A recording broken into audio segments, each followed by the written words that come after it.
Here's a sentence that sounds almost too simple to be true, and yet it explains why some people build wealth over a lifetime and others never do, no matter how hard they work. Poor people spend their money and invest what's left. Rich people invest their money and spend what's left. Read that again, because it's not a slogan. It's a complete philosophy of money in 19 words. It's just a small turn of semantics. But that small turn is like the turn of a ship's sail. A few degrees of difference at the start of the voyage, and a whole different coastline waiting a year later.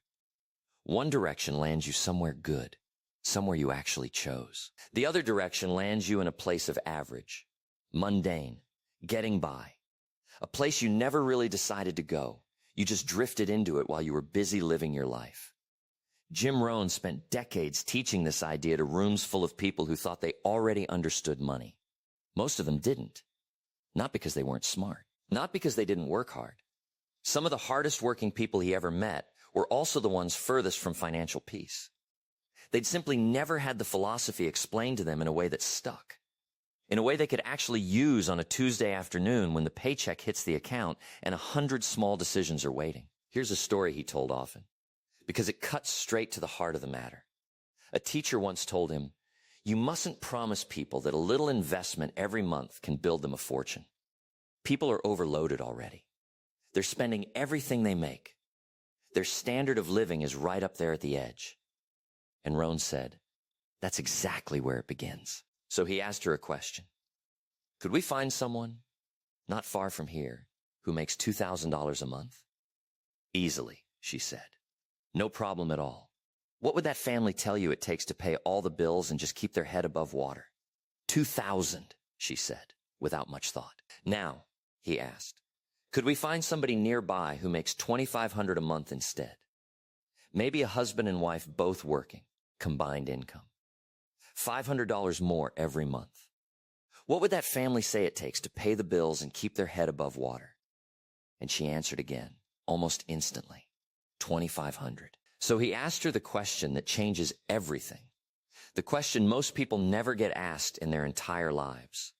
What happened to the other $500? Where did it go? How did it simply disappear, month after month, without anyone ever deciding where it should go? She sat with that for a moment and admitted she'd never thought about it that way before. Neither have most people. Income rises, and somehow the exact same tightness in the budget rises right along with it, like water finding its own level. If you're feeling that recognition right now, that quiet, uncomfortable click of "that's me," write it in the comments. Jim Rohn used to say he read every letter people sent him, because that moment of recognition is where change actually starts. Nobody changes their financial life while still believing there's nothing to change. But here's the part almost everyone misses entirely. The part that separates a life of financial stress from a life of financial calm. It was never really about how much you earn. It's about a decision so small you could make it today, in the next 5 minutes, with the very next dollar that crosses your hand. And it will still be quietly shaping your life 20 years from now, long after you've forgotten you ever made it. Rohn used to say that affluence is largely a matter of information, not luck and not circumstance. Nobody is born already understanding what to do with a dollar. It's not instinct.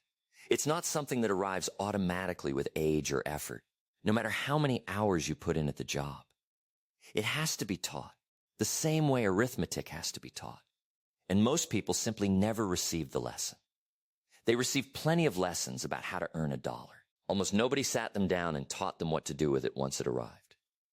That gap, not a gap in effort, not a gap in intelligence, but a gap in information, is the entire distance between two families making $2,500 a month, one of whom disappears that extra $500 without noticing, and one of whom turns it into a future. That's the reason Rohn kept returning to the same handful of stories across decades of seminars.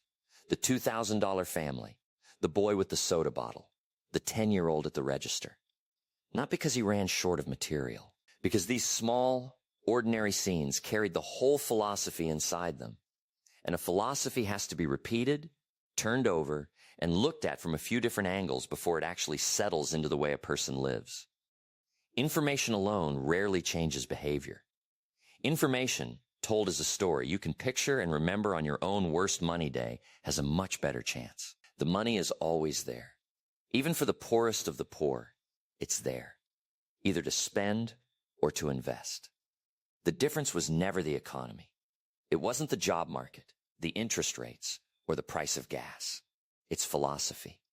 That was the entire point of the $2,000 family and the $2,500 family standing side by side. Give a family more money, and left unchecked, their spending simply rises to swallow it whole. Not because they're careless people, not because they lack discipline in every other area of life, because nobody ever sat them down and taught them a different plan for that extra $500. Jim Rohn used to hold up a book in front of a room and say, "This book costs $20, and it can genuinely teach you how to get rich." And someone in the audience always objected. A poor person can't afford a $20 book. His answer never changed. "It isn't $20, he'd say.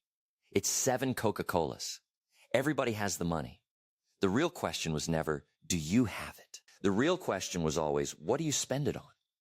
And did you actually decide that, or did it just happen to you?" That's why Rohn used to say how you earn is determined by your philosophy, and how you spend is determined by that same philosophy. Two people can stand in the exact same grocery store aisle with the exact same amount of money in their pocket and walk out having made two completely different decisions about their future without either of them realizing a decision was even made. So here's the plan he taught, the one he called the ideal. If a child asked him what to do with $1, this was always his answer. Never spend more than 70 cents of it. "You have to pick some number," he'd say, "and this is the number I picked. The other 30 cents has a job to do, and it's not optional. It's assigned before the dollar ever reaches your pocket. 10 cents goes to charity, church, worthy causes, teaching a child what generosity actually feels like in the hand, while the stakes are still small enough to practice safely. It's easy to give 10 cents out of $1. It's a great deal harder to give $100,000 out of $1 million if the muscle was never built when the numbers were small and forgiving. You don't wait for the big money to arrive before you decide to be generous. You build the habit now, on pennies, so that when the real money finally comes, generosity is already automatic. You won't even have to think about it. The next 10 cents is what he called active capital. Money you put to work yourself, trying to make a profit through your own effort and attention. Buy something, improve it, sell it for more than you paid. It's called buy and sell, and Rohn learned to do it starting at age 25. It's how he built his first real fortune. A kid buying a bottle of soap for $2 and selling it for $3 is running the exact same principle a real estate investor runs buying a property, improving it, and selling it at a profit. Different scale, identical philosophy. You keep saving up this active capital until you have enough to genuinely work with. And the third 10 cents is passive capital. Money you hand over to let someone else use, someone else put to work. You become the quiet partner in the arrangement. They do the active work of trying to generate a return, and you collect dividends, interest, growth, while your own hands stay free to build something else. That's the target. 70, 10, 10, 10. But here's the twist that almost nobody expects, and Rohn was always upfront about it. He never once pretended that's where a person is supposed to start. There's a distinction Rohn drew here that changes how you hear the whole plan, and it's worth sitting with for a moment. He used to separate people into what he called the disciplined and the undisciplined. And he was careful to say this had nothing to do with income level. He'd met wealthy people who were financially undisciplined, quietly, one bad year away from disaster. And he'd met people of modest income who were so disciplined with their 70-10-10-10 that they slept better at night than plenty of millionaires did. Discipline, he said, is the bridge between goals and accomplishment. And nowhere is that bridge more visible than in what a person does with their very next paycheck. He also liked to remind people that the same 70-10-10-10 formula scales in both directions without needing to be reinvented. A teenager with a part-time job delivering newspapers or bagging groceries can run this exact formula on $40 a week, and in doing so is quietly training a habit that a person who waits until their 40s to start will have to fight much harder to build from scratch. The habit is the actual asset.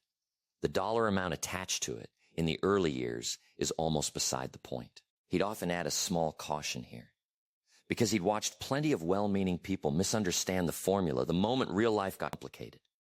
70-10-10-10 was never meant to be followed with the rigidity of a law carved in stone, unmovable no matter what the month brings. Some months, an unexpected expense eats into the 70, and there's simply nothing left for the other 30.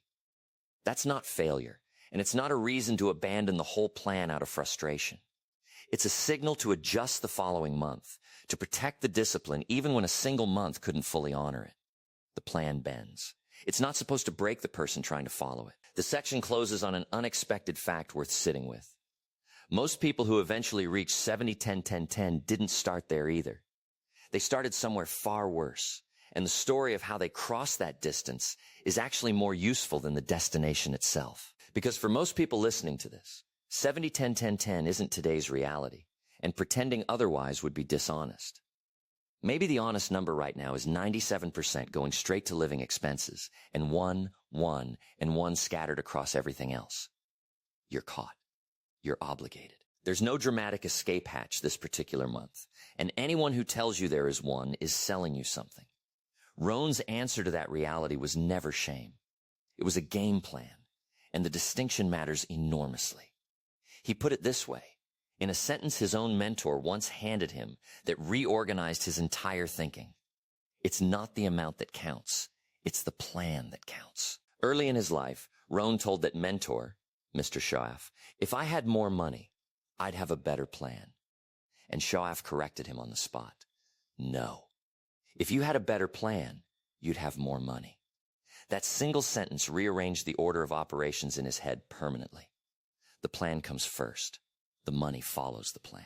Not the reverse, no matter how badly you might want the reverse to be true.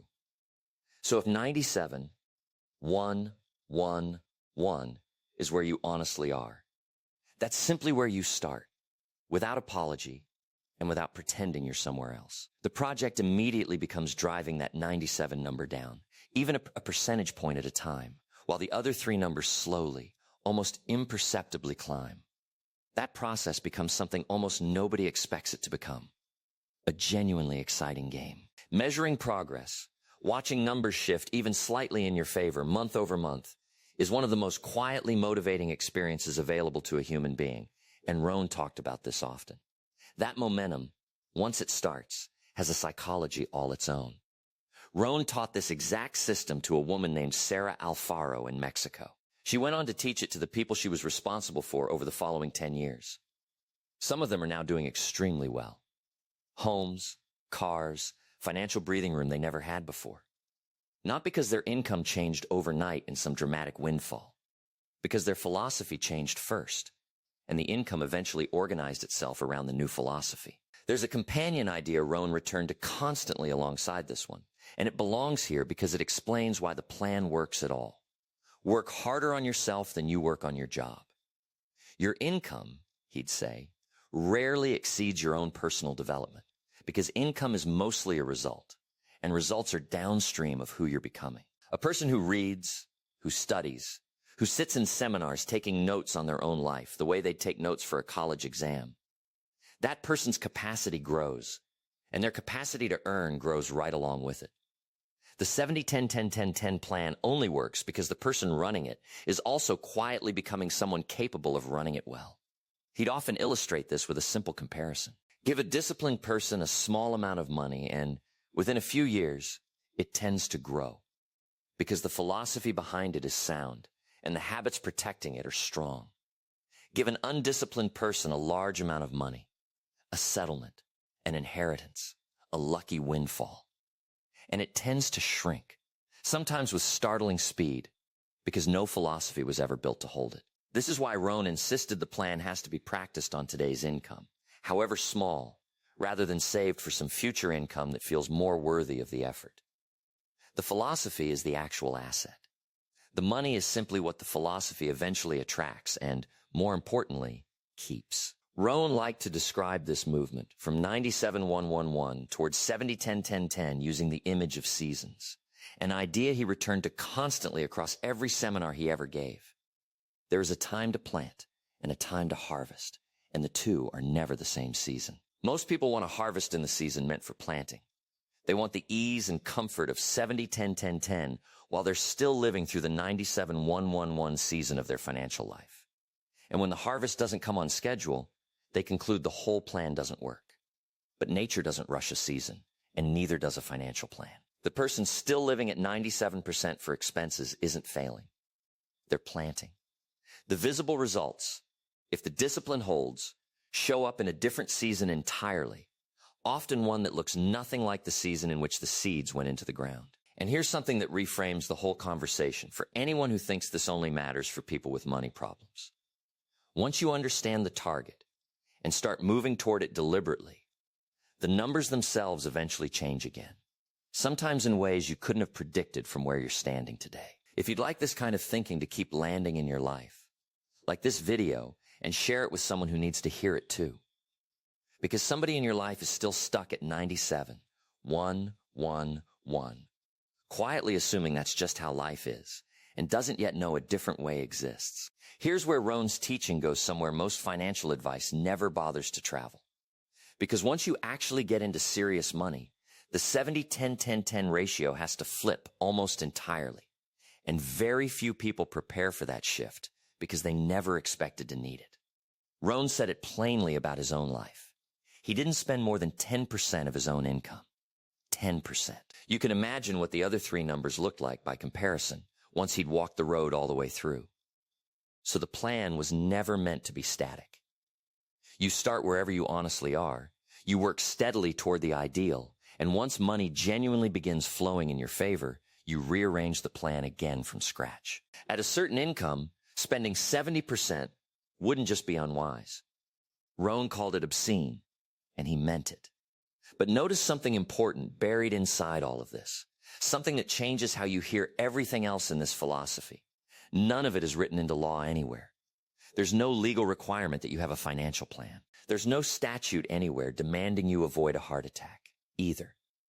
Most of what actually protects your future was never mandated by anyone, was never going to be enforced by anyone but you. Nobody is coming to force you into responsibility. You could be careless with money for 30 straight years and simply end up dependent on someone else to catch you when the falling finally happens. The demand has to originate inside you, or it never originates at all. Rohn's phrase for this was direct, almost blunt. It's what we demand of ourselves that counts, not what the law requires of you, not what your employer expects of you. What you personally decide, in private, you will no longer accept for your own life. The next demand he placed on himself, and taught to every room he ever stood in front of, was this: keep strict accounts. Have you ever caught yourself saying, I don't know where it all goes? Rohn had a sharp answer waiting for that excuse. If someone walked into your life and said, I'd love to run your company, but I honestly don't know where the money goes, would you hand them the job? Of course you wouldn't. So why would you hand yourself that exact job, managing your own household, your own future, without knowing either? Keeping strict accounts was never about restriction or deprivation in his teaching. It was about self-respect. It's the floor everything else in this plan stands on, and without that floor in place, nothing built above it holds its shape for long. This is also where Rohn liked to introduce a second discipline that quietly multiplies the first. Watch who you spend the most time around. He'd tell people, you become the average of the 5 people you spend the most time with, in habits, in outlook, in what feels normal to you financially. If the 5 people closest to you treat spending everything they earn as normal, that becomes your invisible baseline too, whether you notice it happening or not. It's not about abandoning people you love. It's about becoming aware of which conversations are quietly training your philosophy and choosing, deliberately, to also spend time in rooms, books, seminars, mentors, recordings like this one, where a different standard is treated as normal instead. Keeping strict accounts and choosing your influences carefully work together. One tells you the truth about where your money is actually going right now. The other slowly rewrites what feels normal to you about where it should go next. Neither one works nearly as well without the other standing beside it. There's a practical version of keep strict accounts that Rohn recommended to people who found the idea overwhelming in the abstract. He didn't ask anyone to become an accountant overnight. He simply asked people to write it down. Every dollar, for even just 30 days, in a small notebook or a simple ledger, without judging any single entry as it went in. Not to feel guilty about the $8 spent on something forgettable, just to see it in ink, where the eye couldn't slide past it the way the mind so easily does. He said most people are stunned by what 30 days of honest writing reveals, not because the amounts are shocking, but because the pattern is. You start to notice the money that leaks out in small, forgettable amounts again and again in the exact same direction, week after week, without ever once being a decision you consciously made. Strict accounts don't create the leak. They simply turn on the light in the room where the leak has been happening the whole time. This is also where the 10 cents for charity earns a second look. Because Rohn taught it wasn't only about the receiving end of the gift. He believed the discipline of giving on purpose, on a schedule, changes the giver just as much as it helps whoever receives it. A person who gives 10 cents out of every dollar, deliberately, is practicing the belief that there is enough. Enough to live on, enough to grow, and enough left over to share. A person who never gives, no matter how much they eventually accumulate, often carries a quiet scarcity with them regardless of the number in the account. Because the habit of there's never enough to spare was never interrupted long enough to be unlearned. Rohn liked to point out that this same principle of practice it small so it's ready when it's large runs through every piece of the plan, not just the charitable 10 cents. The active capital you learn to manage on $100 is the same skill, only smaller in scale, that you'll eventually need to manage a much larger sum without losing your nerve or your judgment. The passive capital you learn to place with someone trustworthy on a modest amount teaches you exactly what to look for and what to avoid before the stakes are high enough to genuinely hurt you if you get it wrong. Nobody starts as an expert. Everybody starts as a beginner making small, low-cost mistakes on purpose, in a controlled way, precisely so the big decisions later on are made by someone who's already been through the smaller version of the same lesson. There's a story Rohn told about a 10-year-old boy in California who walks into a convenience store to buy something priced at exactly $1, and the clerk asks him for 8 more pennies. The boy has every right to ask why, and he does. And the clerk gives him an answer worth remembering for the rest of your life. If you want to ride your bicycle on a paved sidewalk instead of down in the mud, those 8 pennies are part of how that sidewalk gets built and kept in good repair. Everybody pays them. Nobody gets to opt out, because the sidewalk belongs to everyone who uses it, including the 10-year-old who just found out he's officially a taxpayer. Rohn called this the care and feeding of the goose that lays the golden eggs. Sure, people say the goose eats too much sometimes. Money goes toward things that feel wasteful, extravagant, poorly managed. All of that can be true at once. He'd admit freely, without ever changing his position. His response was simple, and it stuck with people for years afterward. Better a fat goose than no goose at all. Because that same money is why you sleep safely at night, undisturbed. The aircraft carriers you'll never personally see, the Air Force that never fully rests while you do, the officer walking the beat and checking the doors on your own street while your family sleeps behind locked doors that mostly don't need to be locked. Once you actually understand where the money goes, in full, the whole picture changes shape. Yes, some of it is wasted somewhere along the way. Yes, all of that is simultaneously true. But Rohn said that once he genuinely understood the whole picture, start to finish, he became something he liked to call a strange creature, a happy taxpayer. That reframe matters more than it first sounds like it should, because it points directly at the deeper shift running underneath this entire philosophy. Wealth was never really about resenting where money goes once it leaves your hand. It was about deciding, deliberately and in advance, where you want it to go, starting with the very next dollar that lands in your palm today. There's one more layer, Rohn added here, that people often remember longest, because it reframes discipline itself, not just money. He used to say, we must all suffer one of 2 things, the pain of discipline or the pain of regret. Discipline weighs ounces. Regret weighs tons. The 70 cents you set aside to live on, the 10 cents to give, the 10 cents to grow actively, the 10 cents to grow passively. None of it feels dramatic in the moment. It feels almost too small to matter. Some Tuesday afternoon when the paycheck lands and life is pulling at you from 6 directions at once. But that small, undramatic discipline, repeated quietly for years without applause, is precisely how an ordinary income turns into an extraordinary life. The regret of never having started at all weighs far more than the discipline ever did. Rohn also warned against a trap that catches disciplined and undisciplined people alike, waiting for the perfect moment to begin. He'd meet people who told him they'd start the 70-10-10-10 plan as soon as they got the raise, or paid off the last card, or got past this one particular rough patch. He understood the impulse completely, but he never let it stand unchallenged. He'd ask them plainly, if you can't manage 10 cents out of every dollar you have right now, what makes you believe you'll manage it out of a dollar amount twice as large? The habit has to be built on the income you actually have today, however modest, because the habit is what carries forward, not the income level at which you happen to start it. People who wait for more money before they start almost never start, because there is always a reason the timing still isn't quite right.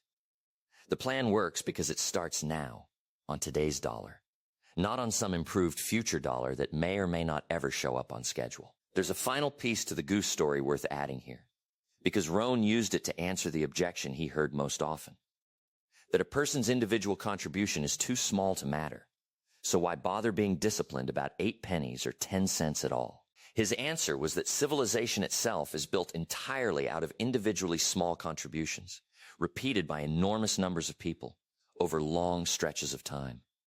No single set of 8 pennies built the sidewalk. Millions of sets of 8 pennies, contributed without complaint over years, built every sidewalk in the country. The same is true of a personal fortune. No single 10 cents builds a retirement. Thousands of them, set aside without fail, year after ordinary year, eventually do. Scale was never the argument against starting small. Scale was always the argument for it. So here's the single idea worth carrying out of everything you just heard. The money is always there. It was there for the family, making $2,000 a month, and it was there for the family making $2,500. It's there for you right now, today, in whatever amount you're currently working with, whether that feels like plenty or feels like barely enough. The only real question, the one Jim Rohn spent his entire career asking rooms full of ordinary people to sit with, honestly, without flinching, is what you decide to do with it. Not someday, when you finally make more. Today, with what's already sitting in your hand. 70 cents to live on, 10 to give away, 10 to grow actively through your own effort, 10 to grow passively through someone else's. Or, if that's not your reality yet, 97, 1, 1, 1, and a real plan to slowly shift those numbers, one deliberate decision at a time, starting this week. Either way, you start exactly where you actually are, not where you wish you were, not where you'll pretend to be for the sake of appearances. That's the whole secret. And it was never really a secret at all. It was simply never taught to most people in a way that stuck. It's not the amount that counts. It's the plan that counts. Jim Rohn taught that plan to rooms full of ordinary people who went on to build extraordinary lives. Not because their income changed first, but because their philosophy changed first. And the income eventually followed. Sometimes years later, exactly the way a ship eventually arrives somewhere after its sail was turned, just a few degrees at the very start of the journey. He kept strict accounts. He gave on purpose, not by accident. He put capital to work, both actively and passively. And he watched who he spent his time with, because he understood that philosophy is contagious in both directions. And by the time serious money finally arrived, he was already the kind of person capable of holding on to it, growing it, and using it well. Because he'd spent years becoming that person on far smaller numbers first. Think back to that 10-year-old boy at the convenience store counter, handing over 8 pennies he didn't fully understand yet, and walking out with a small education about how the world actually works, whether he asked for that education or not. That's really what this entire philosophy comes down to.